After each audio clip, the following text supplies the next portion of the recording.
Go inside the Crimson Tide. Tider Insider TV with Rodney Orr and Gary Harris. Hello again, everybody, and welcome into another edition of Tider Insider TV. Alongside the man with the plan, Rodney Orr from TiderInsider.com. I'm Gary Harris. As always, Tider Insider TV is presented by Buffalo Rock. Tonight, there's the sound. It's Diet Dr. Pepper that we're enjoying, courtesy of our good friends at Buffalo Rock. Okay, let's get right into it, Rodney. Alabama had a bad taste in its mouths. The players had a bad taste in their mouths after the LSU game. And, you know, what do you do to kind of get things back feeling good? Well, you come out and have a dominating victory.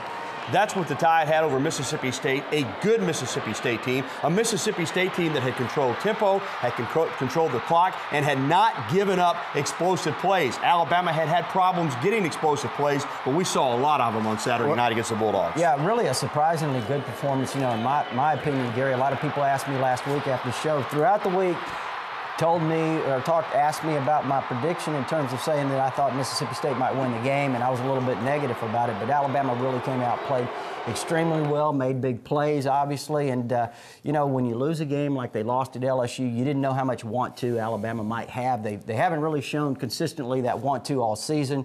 And, you know, I was really questioning them, quite frankly. And you know, that performance Saturday was, in my opinion, the best they've had. I think a lot of people, most people expected a close game. We did. Mississippi State had shown no indication that they would even come close to being blown out. And really, this game was over at halftime. It was 20-3. 30-10 doesn't even tell the story. The game was much more one-sided than that. Mississippi State, after the first quarter, was really not in this football game, as you alluded to. Alabama really played, arguably, from start to finish, its most solid game of the season. Yeah, they did, and especially it was good to see offensively when you talk about the big plays. That's something that had been lacking. Julio Jones obviously had the big play. Mark Ingram, a play that after the punt return by Marquise Mays, it was called back. Ingram goes 78 yards. Mays had a great play on the 45-yard touchdown pass from McElroy. Tremendous effort.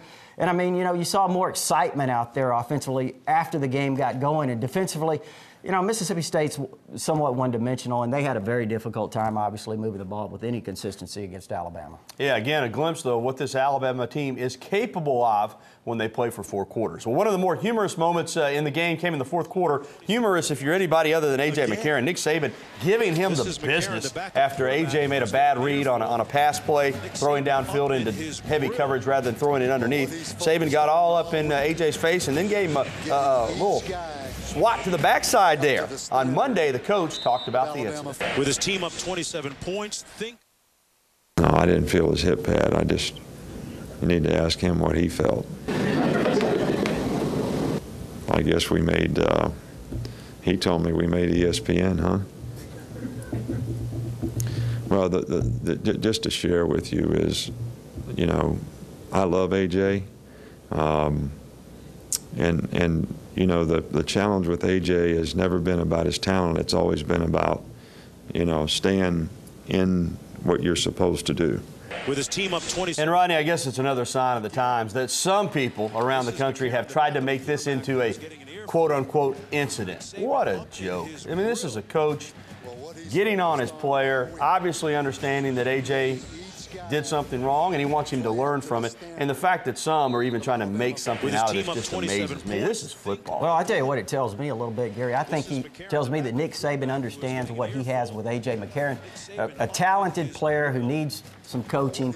And not only that, he knows that this tells me that A.J. McCarron is a very tough-minded kid. He knows he can get harsh with him. You know, some guys you have to coddle them and pet them a little bit. A.J. McCarron obviously has a different kind of personality, tough personality. Nick Saban recognizes that. Still a lot of football to be played this season, but you know right there, Coach already looking ahead to the future with A.J. McCarron and Phillip Sims.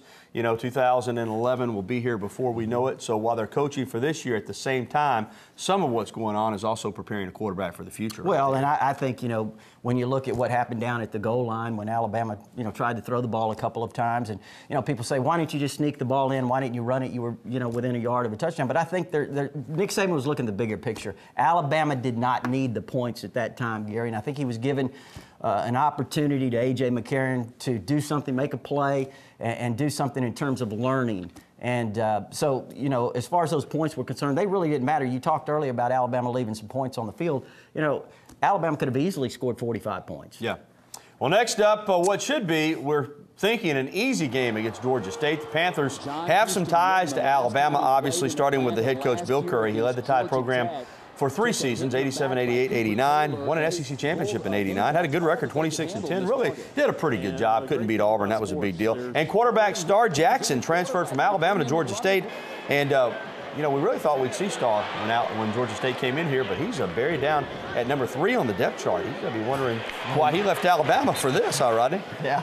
I mean, you don't think Star Jackson didn't think he was coming into Tuscaloosa and going to be the starter. Gary certainly did. And it's a little bit of a surprise. But once again, we talked about Star Jackson when he was here at Alabama. It's not to knock the kid, but you have to do everything right off the field. And, you know, I think that's probably part of the problem at Georgia State. And you have to hand it to Bill Curry. He's not giving him, you know, any extra benefit in terms of allowing him to play just because maybe he's a more talented kid, you know. So certainly that's something that Bill Curry, as a coach, you know, you have to admire him for. Got to earn it. Wherever you're at, you got to earn it. We'll make our predictions on this game later on in the show. You'll want to stay tuned. I'm really considering picking the upset here with Georgia State. What, scoring a touchdown? Nobody believes scoring that. A touchdown. But let's talk about this game a little more. Let's be honest. Alabama has received some criticism for scheduling Georgia State.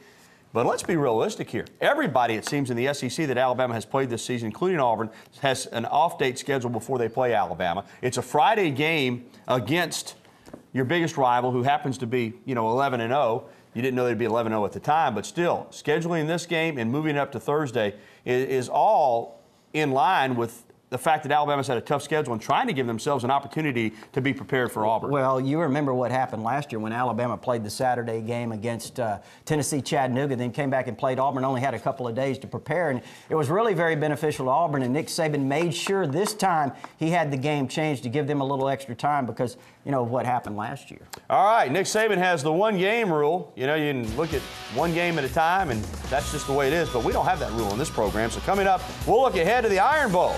Eligibility questions still surround Auburn quarterback Cam Newton, and there will be suspensions that will sideline 2 Auburn defensive players for the first half. We'll talk about those topics and more. And, of course, we'll get to your phone calls and your emails, 205-348-WVUA. That's 348-9882. If you'd like to get through, it's a good idea to go ahead and call early and just hold because people will start filling up those phone lines. Or you can email us, TITV@WVUATV.com. Stay tuned. You're watching the show that takes you inside the Crimson Tide.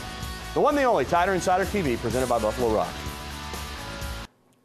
More TITV in just a moment, but first, I want to talk to you about my friends at Nuke's Express Cafe, 205 University Boulevard East, open for lunch and dinner 7 days a week. What a menu. Oven-toasted sandwiches, California-style pizzas, hand-tossed salads, homemade soups, all made on the premises with fresh ingredients. You walk up, you order, you sit down, they bring you your food out hot and fast. They've got a beer and wine menu, a terrific dessert menu featuring cakes, brownies, and Rice Krispie treats. Call them for all your catering needs at 758-2455. That's Nuke's Express Cafe, 205 University Boulevard East in Tuscaloosa. All right, Roddy, time to talk some hoops. The Alabama men's team has begun the season, and they're 2-0. Last night, a convincing win over a Troy team that's usually competitive. I tell you, this Alabama team, I was there last night and watched them. They are athletic. They get up and down the floor. They can defend. You know, outside shooting is a question mark, but I think this is going to be a fun team in year 2 for Anthony Grant. They head to the Virgin Islands for the Paradise Jam beginning on Friday, and I think Alabama basketball fans are going to enjoy watching this club. Well, you know, my question to you, since you watch it so closely, is, you know, and I know it's early, but can you see that progress from year 1 to year 2? We know how difficult it is on that first year and a transition year for a coach. And, you know, and again, I realize it's early, but do you see that? Absolutely. You can tell they're much more comfortable. Coach Grant's much more comfortable. I think you're going to see this team really play with intensity, play much more the way he likes to play. Last year, a little bit limited when you inherit somebody else's talent, but now already in year 2, you see them starting to play 94 feet, press, get out on the break. Rutherford, the freshman point guard, is something else. He can fly. He's one of those guys that's as fast with the basketball as he is without it. He's really, really good. And I think they got an outside chance to get in the NCAA tournament. Won't be easy, but I think they may be kind of hanging around with an opportunity to do that, that would be awesome for them. All right, up next, the controversy surrounding Auburn quarterback Cam Newton continues to not go away. How will this impact the upcoming Iron Bowl? We'll weigh in on that, and we'll take your phone calls and get your emails next as well. Stay tuned. More Tider Insider TV right after this.